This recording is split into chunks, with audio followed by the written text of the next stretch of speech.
So it looks like that both Tim Legler and sources in ESPN are giving the Miami Heat flowers and putting the NBA and its fans on notice.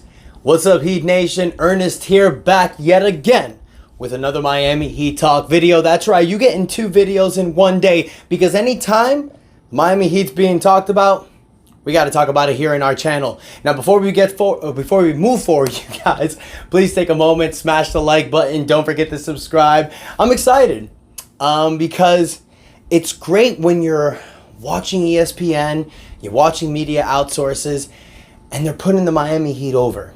They're giving us flowers. You know, you have Tim Legler on the All NBA podcast today talking about how Bam Adebayo and Jaime Jaquez Jr. are the future of the Miami Heat. He also said in the podcast that the Miami Heat and Coach Erik Spoelstra, he should deserve the NBA Coach of the Year. And I couldn't agree more, because Coach Spoelstra, you guys, I understand he's led the Miami Heat to a 6 record. I know we're 6 in the East.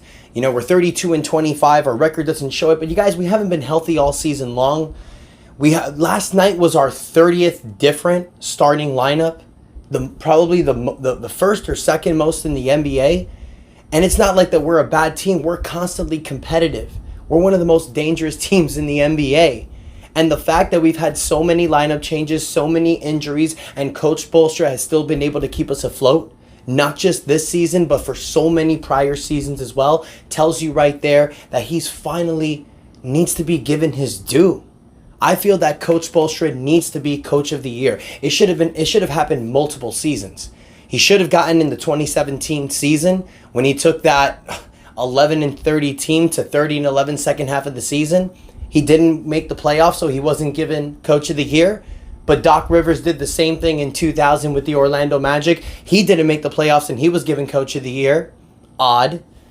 2013, when the Miami Heat went on that 27-game winning streak, he should have gotten Coach of the Year that season. Miami Heat won 66 games. Why didn't he get it then? Weird. 2020, the Heat don't make the playoffs prior, one of the best teams in the year. There's multiple seasons. I can go on and on, you guys. There's multiple seasons that Coach Spo should have gotten Coach of the Year. And you know what, you guys? It's really good that you're seeing that Coach Spo is being called this and the Heat are being given flowers, because we never really got that in the past. ESPN used to look at the Miami Heat as an afterthought. Ever since LeBron James left the Miami Heat, I could barely see times where they would ever say anything good about the Miami Heat. The only thing they would say good about the Miami Heat is giving respect to Pat Riley. But they would always throw horse crap in the Miami Heat's name. And I'll never forget in the 2022 season when the Miami Heat held the first seed afloat throughout the entire season with so many injuries, just like this season. The fact that Jimmy Butler, Bam Adebayo missed so many games, and we were able to keep the first seed with guys like Gabe Vincent, Max Strus, and Caleb Martin. And ESPN would say things like, oh, you have Phoenix and Miami. Phoenix, the real #1 seed. The Miami Heat, a fake #1 seed. They literally called the Miami Heat a fake #1 seed. And now you have a guy like Richard Jefferson on ESPN saying that the Miami Heat are the most dangerous team in the East on ESPN. You got Kendrick Perkins calling the Miami Heat those goons from Dade County, finally giving us respect. And look, these are players. These are not media analysts. Media analysts will never put respect on Miami's name. They just hate on us all the time. It's the reason why Bam Adebayo, in my opinion, will never get Defensive Player of the Year. If he's given it, I'll be surprised, but it's because he doesn't average those fancy stats. And I'll be honest with you guys, people in the media, they don't watch the Miami Heat. The fact that those ESPN journalists said in 2022 that we were a phony first seed shows me that they never really watched Miami Heat basketball. You'll never say that if you actually see this team play.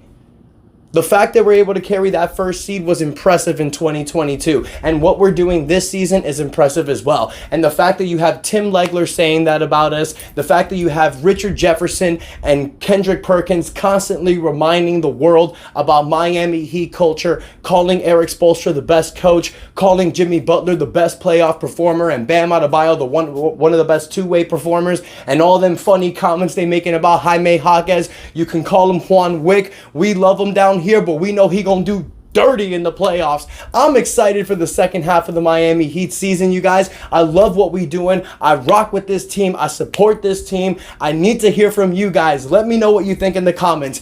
Did you watch these podcasts? Did you hear what Richard Jefferson said about the Heat? Let me know what you think in the comments. Guys, please support the channel. Don't forget to like. Don't forget to subscribe. I'm giving you guys all the updates. All I need from you is to click that little red button. 60% of you that watch this channel are not subscribed.